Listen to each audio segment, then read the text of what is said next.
নমস্কাৰ। বহু দিনৰ মূৰত পথাৰলৈ আহিলোঁ। পথাৰ প্ৰকৃতি খুব এটা ভাল লগা পৰিৱেশ, খুব আপোন। ঠিক তেনেকুৱা সময়ত আজি বহুত বছৰৰ আগতে লেখা এটি কবিতা মোৰ ফেচবুকৰ প্ৰফাইলত মোৰ মনলৈ আহিল। খুব ছন্দত লিখিছিলোঁ কবিতাটি। অৱশ্যে ৰাতি তাৰ বাৰিষা কালৰ নহয়, বসন্ত কালৰ বোধ হয় এটা ৰাতিৰ বৰ্ণনা আছিল কবিতাটো।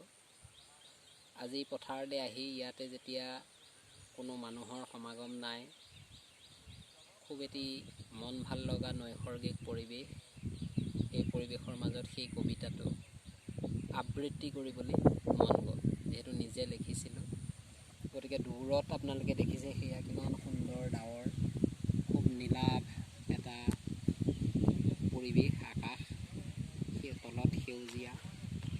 দূৰত সেয়া পথাৰত ইৰিগেশ্যন প্লাণ্ট এটাৰ কাৰণে তেওঁলোক আহিছে, আৰু তাৰ বাদ দি ওচৰে পাঁজৰে সেইফালে সেই গছত ভাটৌৱে মাতি আছে। গৰু, এইজোপা মই যিজোপা গছৰ তলত বহি আছোঁ এজোপা জৰি গছ, তাত হাইঠাবোৰ আছে। ঠিক দূৰত পথাৰৰ সেইডৰা অগৰানী, পথাৰ অগৰানীময় হৈ আছে।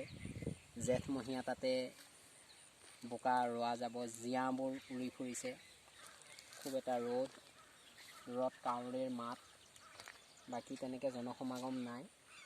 এনেকুৱা এটা প্ৰাকৃতিক পৰিৱেশত মই আপোনালোকৰ বাবে সেই কবিতাটো, যিটো কবিতা মই যোৱা বছৰ আজিৰ দিনটোত মই মোৰ ফেচবুক প্ৰফাইলত আপলোড কৰিছিলোঁ, সেই কবিতাটো দেখি আবৃত্তি কৰিবৰ মন গ'ল। কবিতাটোৰ শিৰোনাম আছিল ওৰেষা তোমালৈ। ওৰেষা, ভাল লাগে মোৰ এনে নিশা, বৰ্ষা স্নাত, কাৰো মাত কোনেও নুশুনা, স্মৃতিৰ মৰিসুঁতিয়ে জীৱনৰ জাজৰিত পাক খায়, বাসন্তী বাৰিষাৰ মায়াপী এনে দুভাগ নিশা। শুই পৰা পৃথিৱীৰ পৰা বহু দূৰৈত, পাৰ্থিৱ প্ৰাপ্তিৰে নৈকট্যৰ টোল ধৰা, পৃথিৱীৰ আপোনবোৰৰ পৰাও বহু দূৰৈত, নিসৰ্গৰ এই কেতেকী নিশা, তোমাৰ বঞ্চনাৰ ৰঙা কৃষ্ণচূড়া, তাৰেই ফুলা মৰ্চনা।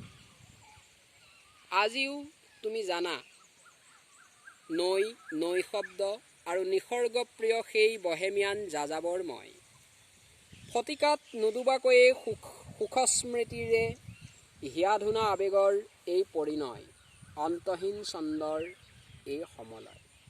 ৰচনাকাল আছিল সেইদিনা ৰাতি 11 বজাত গাঁৱৰ ঘৰতে কৰিছিলোঁ।